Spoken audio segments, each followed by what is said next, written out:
All right, so we got a phone call. That's why we had to stop, and they stopped recording. So Wendell was saying that he used to always say they were on a budget, and uh, you achieved all your financial goals, and Yeah, and all of my goals out, my faith, family, everything that I had on my vision board, all those things were achieved. So I just kind of walked away from it at that point and was just living at that in the point. moment. Yeah. And so, But that's not to say you were just out here just spending willy nilly. no, I mean, we still have a budget.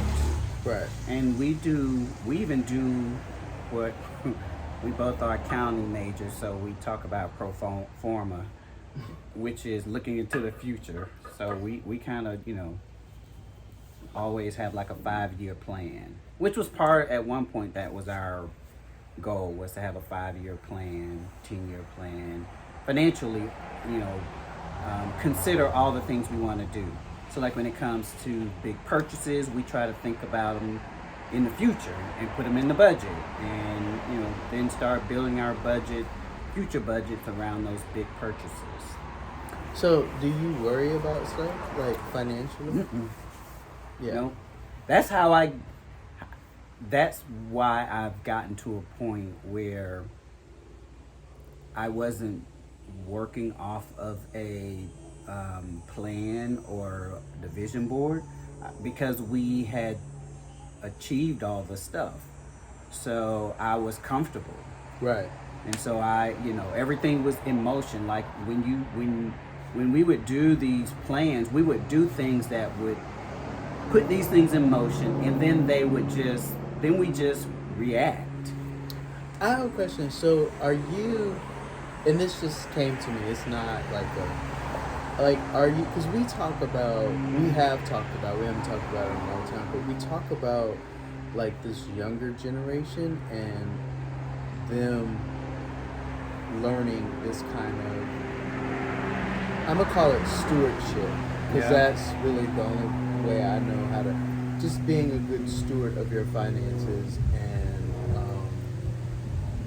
and thinking long term, because we've had conversations about people that we know that are not good, making good financial decisions, not thinking about their future. They're out in the streets running, living that life. Yeah. um, and so, because I know you are a person that is interested in giving back. Yeah. But have you thought about like teaching young, particularly black gay men, this? Like what budgeting look, well, teaching them about budgeting, teaching them about vision and vision boards, and teaching them about pro forma. Like, I Yeah. mean, in the sense, in a layman's kind of way, because I don't know that clearly it's a successful thing that works for you. It may not work for everybody, Yeah. but but I think that there are some.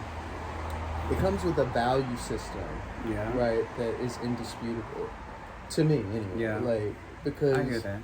um, whether they apply it or whatever, it's still, the values are indisputable. Like, Yeah. um, So I haven't thought about it in terms of black gay men teaching them. I'll because some say girls need it. I'll say that as you know, anybody who comes in my path, they gonna learn.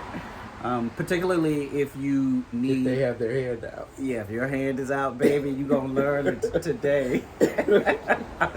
um, and I try to make sure, um, my family and uh, close friends.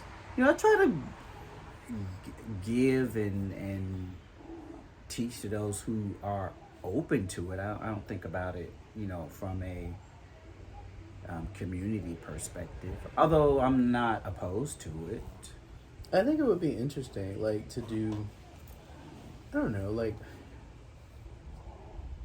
I'm not sure but in my brain, like, because Craig talked about doing a retreat or something like that, Yeah. and like having workshops and those kinds of things, and I think it would be an amazing thing for you to maybe think about doing that on that platform rather, because I think that would be well, one, I think it's needed. Yeah. um, I don't think because people aren't open about their finances, or they're not open with, like Elliot and Yeah. Craig did a whole thing about buying a house and credit scores and, FICO versus, Yeah. Vantage 3.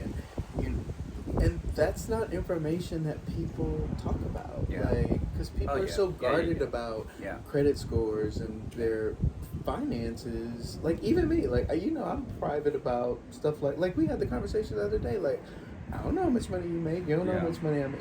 We just know that we have. Yeah. And if I pick up the phone and call and say, let's go, you're like, yeah, okay. Yeah. Yeah. Yeah. Yeah. I'll just say that I'd be interested in it. I will say this, just in general, as a result of the mentor-mentee work that I'm doing, we did. What I realized is, my mentee was like, I want to do a vision board with you. I want you to. Had she heard of that? Mm-hmm. Oh, okay. She had done one before, and I showed her mine. She was like, "Oh, I'm really interested in doing that." Or she was like, "It's really interesting how you laid it out." And then Wait, stop and talk about that, because I've never seen it. Because I thought it was kind of like, it's like a wish. Like, you don't tell people what your wish is when you throw it, because then it spoils the wish. So I never thought no. that you shared your vision board, because there's energy around that, and like I may be trying to like. One of the things that I am clear about is sort of leans into what we were talking about before. Folks are all. Well, let's take it higher than folks. The universe is always conspiring on your best behalf. Always. I agree believe with that that. to be true. I Or agree. God. Yeah. I believe in God, so I believe that God I believe always, is conspiring for. Not what's only best do for you me. believe, like, I think you're a testimony to that, Yeah.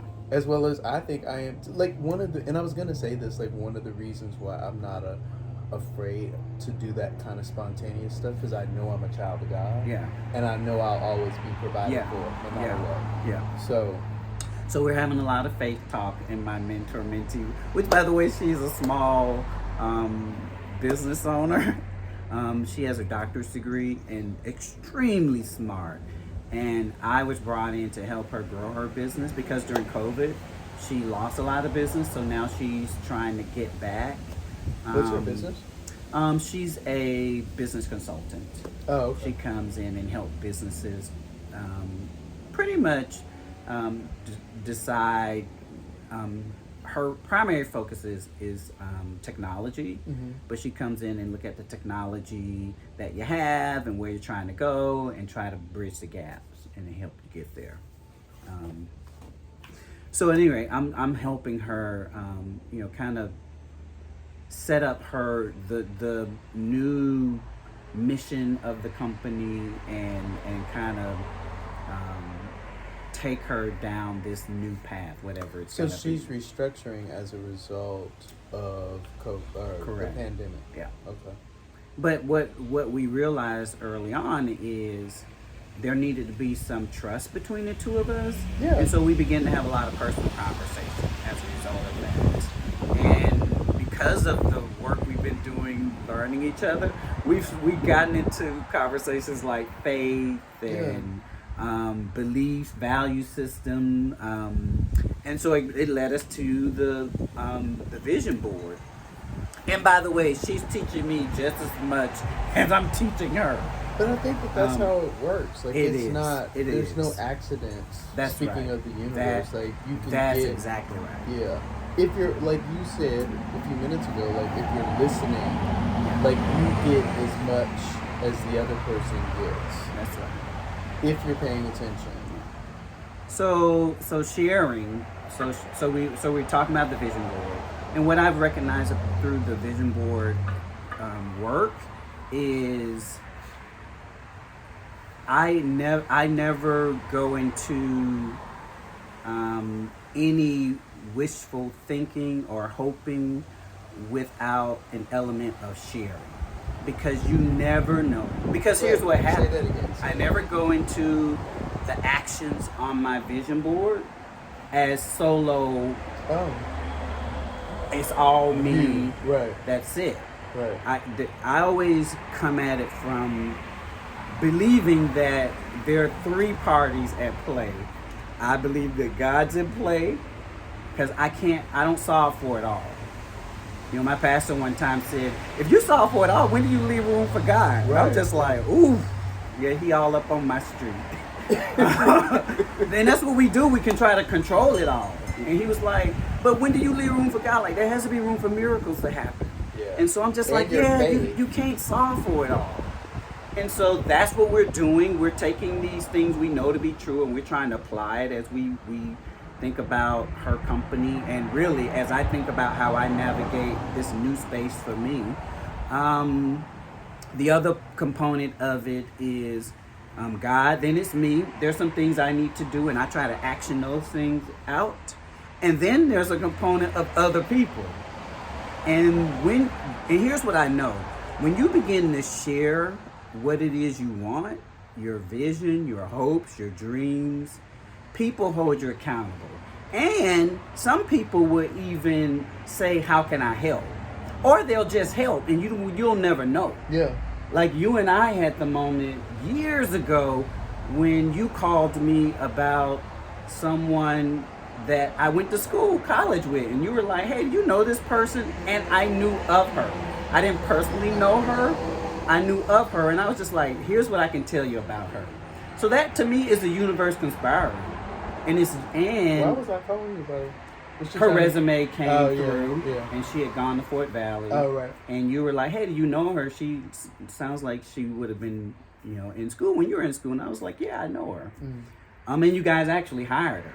And I only had good things to say. Right. And I used that example. Remember that. I remember that very well, actually. I use that example because those moments happen more often than not. Yeah. Particularly when it comes to hiring. Yeah. And particularly today. Yeah. Like, it really is who you know and word of mouth and that sort of stuff. So particularly in Atlanta, like people move to Atlanta all the time thinking they're moving to the promised land. And it really is all about who you know. That's right. So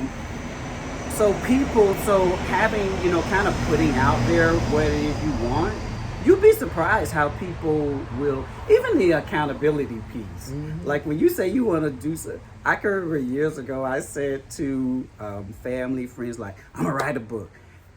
That's been, 15, 20 years ago. And it's a running joke now. My family be like, we know it's in the book.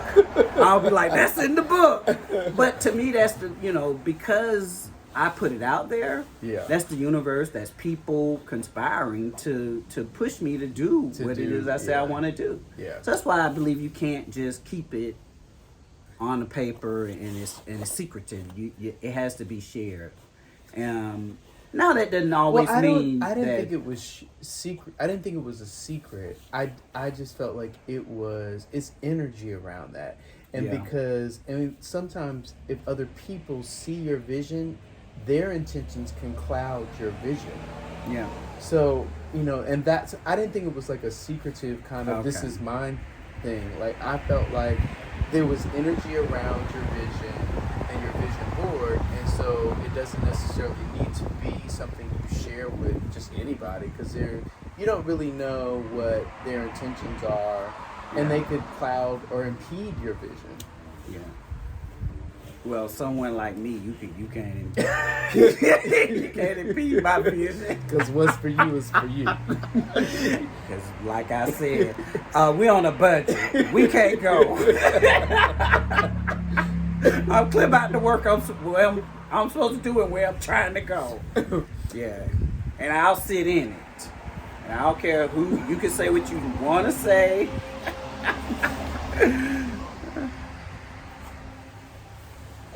Okay. Yeah. Well, we gonna wrap up because clearly somebody's trying to impede my YouTube, my vision. All right. So this is the end of the first porch talk. We're gonna have more on your porch, my porch. All kinds of porches. We're just gonna travel around and go from porch to porch and have talks. All right. Thanks for All right. joining, and enjoy your day. Bye.